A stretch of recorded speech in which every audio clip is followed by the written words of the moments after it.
శ్రీ రాజరాజేశ్వర దేవాలయము వేములవాడలో ఉన్నాం మనం ఇప్పుడు. అయితే ఈ వేములవాడ గురించి మొత్తం కూడా మీకు పూర్తిగా చెప్పడం జరుగుతుంది.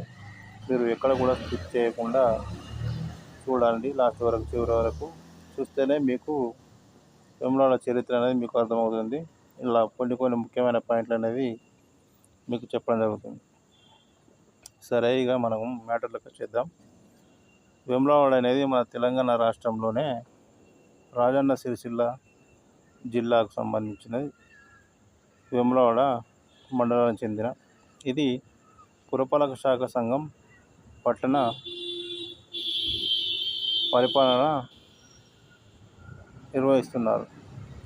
ఈ పురపాలక సంఘం నిర్వహిస్తుంది. 2016 అక్టోబర్ 11న, అంటే మన తెలంగాణను పునర్విభజనకు ముందు ఈ గ్రామం కరీంనగర్ జిల్లాలో ఉండేది. ఇదే మండలం ఉండేది, ఇది వేములవాడ అనేది మండలం ఉండేది. ఇది 2011 ఆగస్టు లేదా సెప్టెంబరు 3న వేములవాడ పురపాలక సంఘంగా ఏర్పడింది. ఇది కరీంనగర్కు 32 కిలోమీటర్ల దూరంలో, కరీంనగర్ నుండి కామారెడ్డి దారిలో వేములవాడ ఉంటుంది. వేములవాడని పూర్వం లెంబులపాటి అని పిలిచేవారని కొంతమంది చరిత్రకారుల అభిప్రాయం. ఇది పశ్చిమ చాళుక్యుల నుండి ఉన్నదని ఇక్కడ లభించిన పురాతత్వ ఆధారాలను బట్టి తెలుస్తుంది. రాష్ట్రకూటులు, సామంతులు, వినయాదిత్య, యుద్ధమల్లుడి కాలంలో నిజామాబాద్ జిల్లాలోని బోధన్ను రాజధానిగా పాలించిన చాళుక్యులు మొదటి ఆరికేసరి కాలంలో తమ రాజధానిని వేములవాడకు మార్చుకున్నారు. అందువలన వారిని వేములవాడ చాళుక్యుడిగా పిలవడం పిలుస్తున్నారు. ఇలా వీరి రాజ్యం మంజిరా నుండి కాళేశ్వరం వరకు విస్తరించి ఉండేది. మరి దీనిని సంపదాలక్ష దేశం అని పిలిచేవారు. అంటే 1,25,000 బంగారు నాణాల ఆదాయం వచ్చే దేశం అని దాని అర్థం. మొదటి ఆరికేసరి మానవుడైన బుద్ధేగుడు వేములవాడలో బుద్ధగేశ్వరాలయంను నిర్మించాడు. దీనిని ప్రస్తుత మనము భీమన్నాలయం, భీమేశ్వరాలయంగా చరిత్రకారులు గుర్తించారు.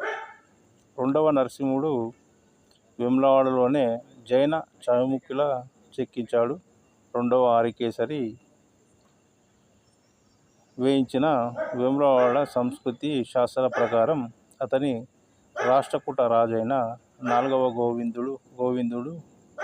గోవిందుని ఓడించి సింహాసనంపై అతని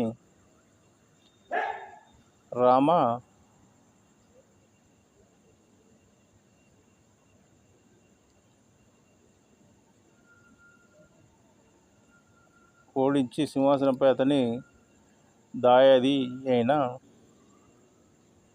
బద్దెగను కూర్చోబెట్టాడు. ఇతను బోధనలో తన పేరుతో ఆరికేసరి జనాలయాన్ని మరియు వేములవాడలో ఆదిత్య గృహాన్ని నిర్మించాడు. రెండవ